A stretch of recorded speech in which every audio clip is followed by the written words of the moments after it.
Hello বন্ধুরা, কেমন আছো তোমরা সবাই? Welcome back to another blog. আজকে এই 43 ডিগ্রি গরমের মধ্যেও আমরা চলে গেছিলাম বিয়ে বাড়িতে আনলিমিটেড মাটন খেতে। গরম পড়ছে পড়ুক, মাটন তো খেতেই হবে, বিয়ে বাড়ি যেতেই হবে। গিয়েই দেখি বর বউ সুন্দর করে বেশ এন্ট্রি নিচ্ছে, চারিদিকে শুধু ধোঁয়া আর ধোঁয়া, সাইডে সুন্দর করে ফুলঝুরি জ্বালিয়ে দিয়েছিল। যাই হোক, এন্ট্রি দেখে নেওয়ার পর চলে গেলাম আমরা গলা ঠান্ডা করতে। আম পান্নার শরবত খেয়ে নিলাম। শরবতটা বেশ ভালো ছিল, এই গরমের মধ্যে তো অসাম লেগেছে। শরবতটা খেয়ে নেওয়ার পর চলে গেলাম ফুচকা খেতে। বেশি না, দুটো মতন খেয়ে নিলাম। ফুচকার আলুটা কিন্তু বেশ ছোলা মটর দিয়ে ভালো করেই মাখিয়েছিল। এই যে আরেকটা নিয়ে নিলাম, নিয়ে মুখে পুরে দিলাম। বেশ ভালো লাগছিলো খেতে। ফুচকাটা খাওয়ার পর চলে গেলাম চিকেন পকোড়া খেতে। ভেজ পকোড়াও ছিল, বাট বিয়ে বাড়িতে গিয়ে ভেজের দিকে না যাওয়াটাই ভালো। আর যেহেতু আমি চিকেন লাভার, তাই চিকেন পকোড়াটাই নিয়ে নিলাম। চিকেন পকোড়া বেশ গরম ছিল, মুখে দিয়ে বুঝতে পারলাম, মুখটা জাস্ট পুড়ে গিয়েছিল। পকোড়াগুলো সব উইথ বোন ছিল, খেতে বেশ ভালো ছিল। এছাড়াও কফি স্টল ছিল, বাট কফির দিকে আমি গেলাম না। পকোড়াটা তো খেয়ে নিলাম, এবার চলে গেলাম দই বড়া খেতে। সাধারণত আমি দই বড়া সেরকম একটা খাই না, বাট বিয়ে বাড়িতে ছিল, ভাবলাম একটু খেয়ে নিই। যাই হোক, খাবার পরে আমি অবাক। আমি এর আগে যত জায়গায় দই বড়া খেয়েছি, সব থেকে ভালো লেগেছে আমার এই দই বড়াটা। এই দই বড়াটার উপরে যে উপরে একটা চাটনি দিয়ে দিচ্ছিলো, খেজুরের চাটনি, সেটা কিন্তু বেশ ভালো লাগছিলো খেতে। এখানে আমি দই বড়া খাচ্ছি আর বন্ধু চলে গেছে নৃত্য করতে। যাই হোক, ও নৃত্য করুক, তোমাদের একটু কিচেনটা দেখিয়ে দিই। এখানে সারি সারিভাবে সাজিয়ে রাখা ছিল ফিশ কাবুল রোল। এছাড়া এখানে বানানো হচ্ছিল বাটার নান। বাটার নানটা আমার কুলচার মতন লাগছিল। যাই হোক, এখানে দই বড়া রাখা ছিল। আর এই যে মেন জিনিস, মাটন কষা। চারিদিকে শুধু মাটন, যেদিকেই তাকাচ্ছি সেদিকেই মাটন।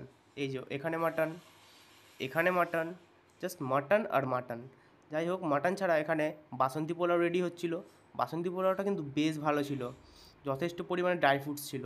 এছাড়া এখানে সন্দেশ, ভেটকি পাতুরি, বিভিন্ন ধরনের আইটেম রেডি হচ্ছিল। চলো তোমাদের মেনু কার্ডটা দেখিয়ে দিই। এই ছিল বিয়ের মেনু কার্ড। পাতা চলে এলো, পাতার মধ্যে চলে এলো টিস্যু পেপার। টিস্যু পেপারটা রেখে নিয়ে চলে এলো ফিশ কাবুল রোল, যেটা আমি নিইনি। না, নিইনি মানে এমন না আমি খাই না, আসলে আগে একটা খেয়ে ফেলেছিলাম তাই নিইনি। তারপরে এই যে কুলচা বা বাটার নান যেটা বলবে সেটা চলে এসেছিলো, সাথে চলে এলো ডাল মাখানি। কুলচাটা ছিঁড়ে নিয়ে ডাল মাখানির সাথে মাখিয়ে নিয়ে মুখে পুরে দিলাম। খেতে অ্যাভারেজ ছিল, আমার সেরকম একটা ভাল লাগেনি। ডাল মাখানিটা আরেকটু ভালো হতে পারতো। তারপরে চলে এলো সাদা ভাত এবং বিয়েবাড়িতে আমার one of the favourite item ভেটকি পাতুরি। আমি আর একটা চেয়ে নেওয়ায় বন্ধু আমায় হ্যাংলা বলল।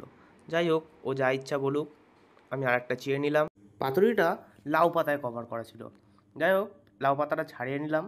ছাড়িয়ে দেখি ভেতরের ফিশের ফিলেটা খুব একটা বড় না থাকলেও বেশ মোটা ছিল, কিন্তু সাথে ছিল বেশ গরম, হাতটা পুড়েই গেছিলো বলা চলে। তারপরে পাতুরির যে গ্রেভিটা ছিল সেইটা একটু কাচিয়ে নিয়ে ভাতের সাথে মেখে নিলাম, মেখে মুখে পুরে দিলাম। খেয়ে জাস্ট অসাম লেগেছিল, মারাত্মক বানিয়েছিল পাতুরিটা। তারপর একটু মাছটা খেয়ে নিলাম। এইভাবে খেতে ভাল লাগছিল না, তাই ফিলেটা হাতে নিয়ে কামড় বসিয়ে দিলাম। বেশ ভাল লেগেছিল। তারপরে চলে এলো এই সময়কার বিয়েবাড়ির বেস্ট আইকনিক কম্বো, বাসন্তী পোলাও সাথে মাটন কষা।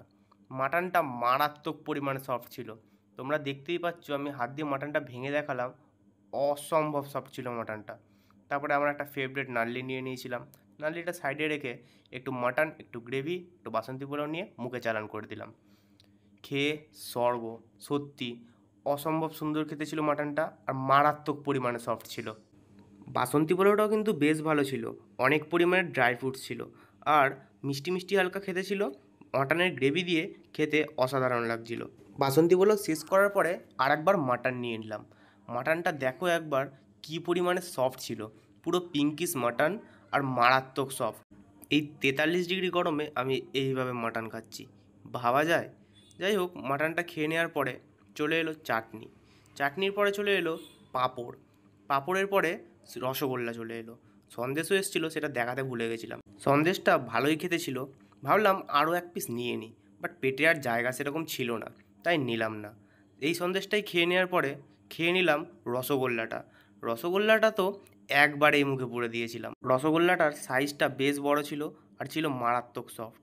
যাই হোক, খাওয়া দাওয়া কমপ্লিট হয়ে গেল। এবার চলে এলো গরম জল হাত ধোয়ার জন্য। হাত ধুয়ে নিলাম।